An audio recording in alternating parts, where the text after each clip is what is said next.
Passons maintenant à la deuxième partie de notre entretien. Pour commencer, nous allons aborder les résultats du premier tour. La première constatation que nous pouvons faire, c'est que vous êtes arrivé en tête, avec plus de 34% des suffrages exprimés. Les résultats du premier tour nous amènent à faire deux constats. Premièrement, le grand vainqueur du premier tour, c'est pas vous, c'est l'abstention, puisqu'il y a eu plus de 37% de suffrages au niveau de l'abstention. Deuxièmement, le Front National réalise à Bergerac un score de 17,5% pour une liste qui n'existait pas à la précédente municipale de 2008. Concernant le taux record d'abstention, pensez-vous que c'est la vie politique qui désintéresse les citoyens, ou est-ce que ce sont les hommes politiques qui ont perdu tout crédit à leurs yeux? Très bonne question.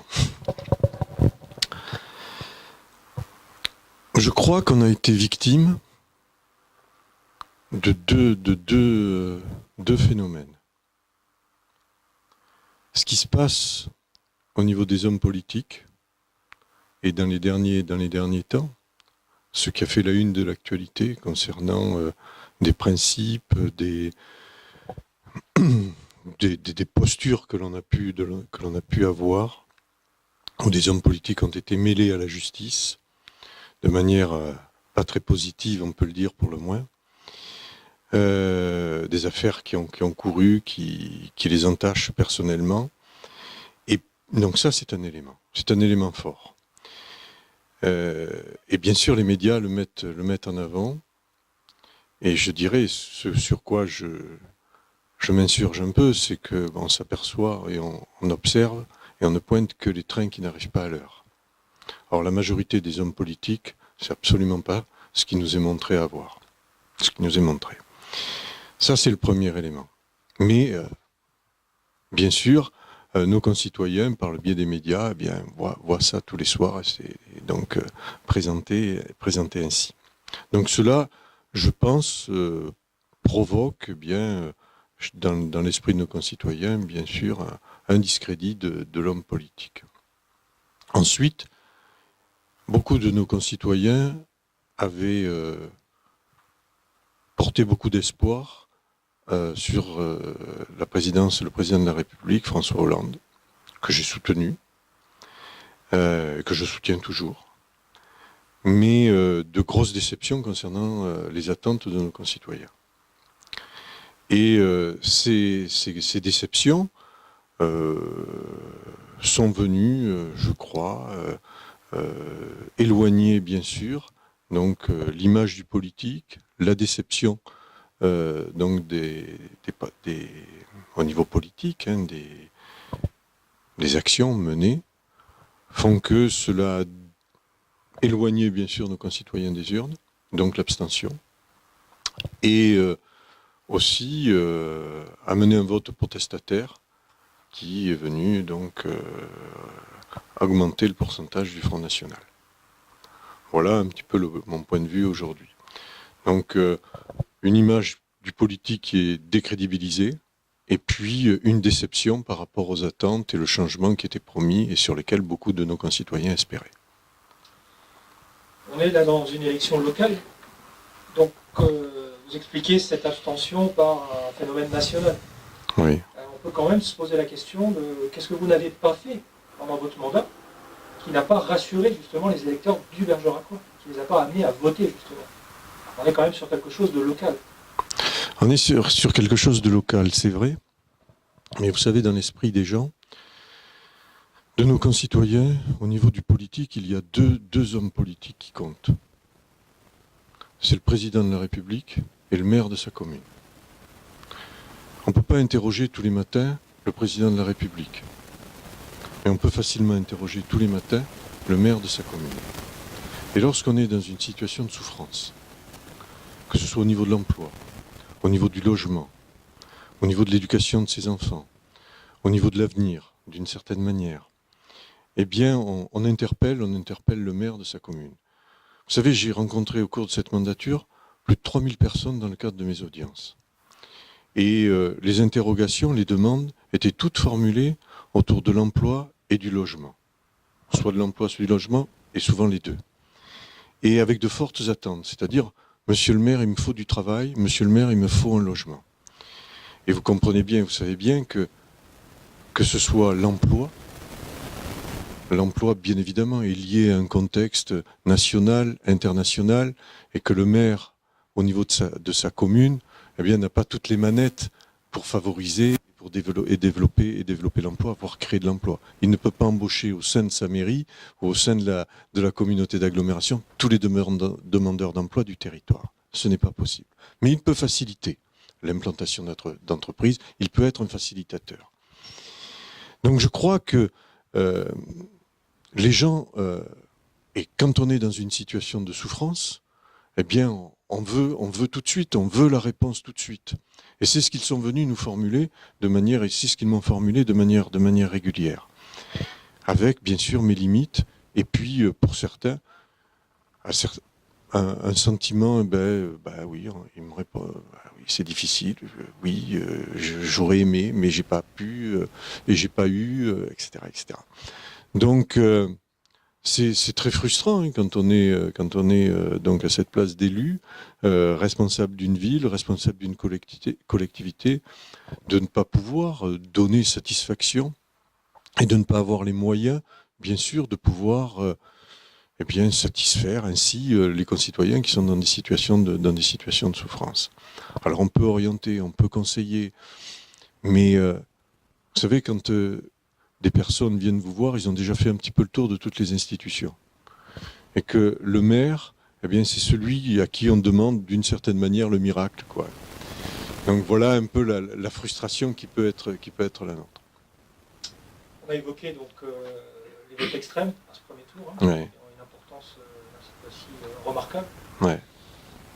Est-ce que là, entre les deux tours, il y a des nouvelles propositions, vous leur tendez la main de manière à les convaincre au second tour à voter pour vous? Est-ce que vous amenez quelque chose de nouveau dans le débat pour les ramener vers vous, votre liste? Le programme a été établi, donc sur ce programme-là, il n'y a pas de changement. Hein. Mais tout le travail consiste... Alors bon, déjà, il faut pouvoir déterminer, c'est le secret du vote hein, qui est ainsi, ne nous permet pas de savoir qui a pu voter Front National ou pas. Mais pour des personnes qui nous le disent, qui peuvent nous laisser entendre que ce vote-là était un vote protestataire d'une certaine manière, nous essayons, à partir des discussions que nous pouvons avoir, de développer bien sûr les arguments de notre programme de manière très pédagogique et d'expliquer en soi que le Front National n'est pas la réponse à leurs difficultés. Et qu'en aucune manière, ça ne peut être véritablement une réponse. Et à partir de là, avec tous les arguments qui sont les nôtres, hein, et autour des valeurs qui sont les nôtres aussi, et puis des convictions que j'ai, eh bien, on essaie de les convaincre. De les convaincre, peut-être il y a une autre voie possible, et que cette autre voie possible passe par la solidarité, passe par de l'engagement, passe aussi bien par une prise en compte de la personne dans sa dignité, dans ce qu'elle est capable de faire, dans son potentiel, plutôt que dans le rejet et la haine de l'autre. Lionel Frel, le candidat Europe Écologie Les Verts, qui a recueilli 7% des suffrages au premier tour, a déclaré ne pas vouloir se relier à votre candidature au second tour. Comment est-ce que vous expliquez cela? Écoutez, j'en prends acte, hein, c'est une position, c'est sa position. Les propositions que nous avions faites depuis le début, hein, puis qui remontent à il y a plus de 9 mois déjà, faisaient état de propositions tout à fait honorables, tout à fait acceptables, nous le pensions, puisqu'elles n'étaient pas en diminution par rapport à ce qu'ils avaient déjà, et voire même il y avait des choses qui étaient nouvelles, c'est-à-dire la participation à la communauté d'agglomération. Donc, à plusieurs reprises, nous lui avons fait ces propositions. Dès lundi soir, nous avons fait aussi les mêmes propositions en rapport avec le score que Europe Écologie Les Verts et puis les deux partis de gauche qui composaient cette liste donc, avaient fait. Nous en sommes restés sur cette proposition-là. Une proposition de la part de sa liste nous avait été faite, mais elle était, je dirais, inacceptable pour nous, en ce sens que le nombre de postes demandés était du quart de la liste. Donc c'était une déstructuration totale de la liste et les électeurs qui avaient voté pour notre liste au premier tour n'auraient pas compris au second tour. Donc c'était pas acceptable. Mais vous savez, quand vous êtes dans une négociation politique, eh bien c'est, je dirais, la discussion. On avance, on se met pas d'accord, mais on revient, on fait notre proposition et on essaie de trouver un compromis. Là, le compromis n'a pas été possible. C'était, vous nous prenez 9 candidats, et puis si vous ne les prenez pas, la porte est fermée. Bon, j'ai dit dans tact, on peut pas discuter ainsi. Donc à partir de là, la députée donc verte nous a fait part de tout son soutien. Le secrétariat national d'Europe Écologie Les Verts nous a fait part aussi de tout son soutien. Et donc il n'y a pas d'accord, je dirais, avec Europe Écologie Les Verts, avec le local, avec la liste donc que menait Lionel Frel, mais il y a un accord au niveau national et avec la députée. Et puis comme l'avait dit Monsieur Frel lors d'un débat, il n'est pas propriétaire de ses voix, donc je fais confiance aux électeurs qui donc auront compris un petit peu la posture et sauront se retrouver dans la proposition que l'on fait, nous, où l'écologie, l'environnement et le développement durable sont bien dans le programme. Finalement, sortir du premier tour et dans la configuration actuelle que nous venons d'évoquer, qui nous rappelle un peu celle de 2008, comment évaluez-vous vos chances face à votre adversaire principal, et on peut dire presque chronique, M. Garrigue? Alors,